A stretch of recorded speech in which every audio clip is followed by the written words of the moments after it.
Ngayong gabi sa Reaksyon, silipin natin ang mga balita sa likod ng mga headline. Pagka uwi po ng school, nakakapag-check ng Facebook, kahit po may assignment, kahit dos lang po, may pang-search ka na po.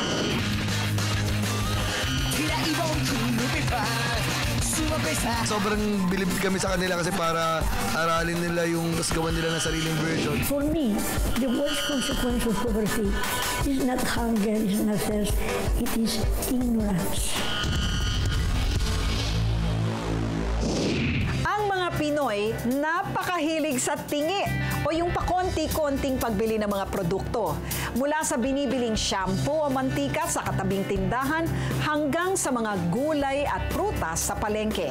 At ngayon, pati ang internet may tingi na rin. Sikat na raw ngayon ang makinang huhulugan mo lang ng piso, makakapag-internet ka na sa loob ng 6 na minuto. Hanggang saan aabot ang piso mo? Nakakapaglaro po kami. Pagka uwi po ng school, nakakapag-check ng Facebook, kahit po may assignment, kahit dos lang po, may pang-search ka na. Kalap at patok na ngayon sa buong Pilipinas ang PisoNet. Isang computer setup na huhulugan mo lang ng barya, magagamit na. Parang videoke ang sistema. Sa halagang piso, pwede ka na raw makagawa ng assignment, makapagbukas ng Facebook at makapanood ng YouTube. Saan mapupunta ang piso? Sa information lang, sa kaalaman. Siyempre hindi mo pwedeng sabihin na bisyo. Kung tama naman yung paggamit sa computer, sa piso, information naman yung kapalit eh. Ayon sa Internet World Statistics 2012, pang-17 ang Pilipinas sa may pinakamaraming internet users sa buong mundo. Naitala ng Nielsen Philippines na isa sa bawat 3 Pilipino ay may access na sa internet. Noong nauso ang computer shops noong 1994, kakailanganin mo pa ng 50 pesos per hour para makapag-internet. Hanggang sa unti-unting bumaba ang bayad nito mula sa 30 piso na umabot sa 10 piso kada oras na lang. Kadalasan pa, 30 minutos ang pinakamababang oras na dapat ikonsumo. Kaya kung mag-update lang ng Facebook status o magbubukas ng email, sayang ang natitirang oras dahil babayaran mo pa rin ito kahit hindi mo nagamit. Ngayon, hindi na hadlang ang dating mahal na bayad bago makapag-internet dahil pwede nang patingi-tingi ang paggamit nito. Dito sa Tondo, isa si Rex sa gumagawa at nagbebenta ng PisoNet Arcades. Sa loob ng 1 linggo, 7 hanggang 10 units daw ang binibili sa kanya. Bawat isa nagkakahalaga ng 13,000 piso. Ang dami na rito eh. Naapektuhan na rin ako yung mga ginawa ko rito.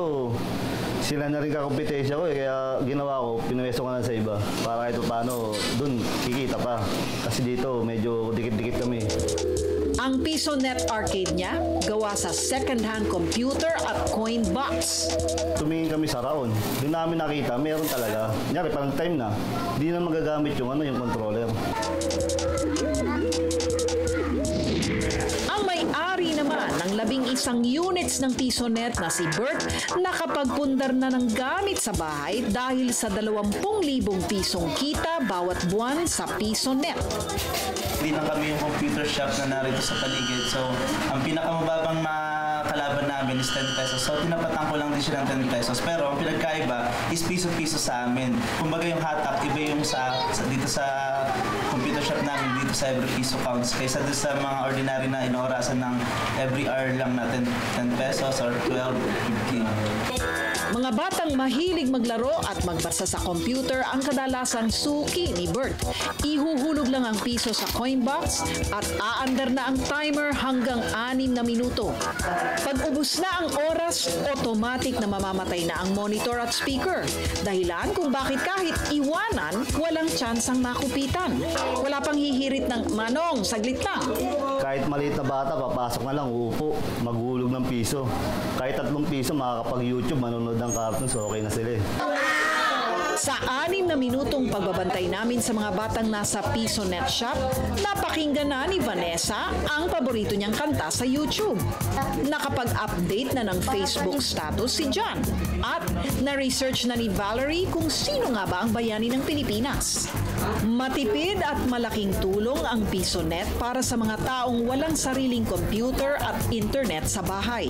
Pero ang problema, dahil madalas na mga bata ang suki ng PisoNet, kung hindi sila mabantayan, pwede nilang mabuksan ang mga websites na hindi akma sa kanilang edad. Ang pisong bayad makakasama pag hindi nagamit ng tama.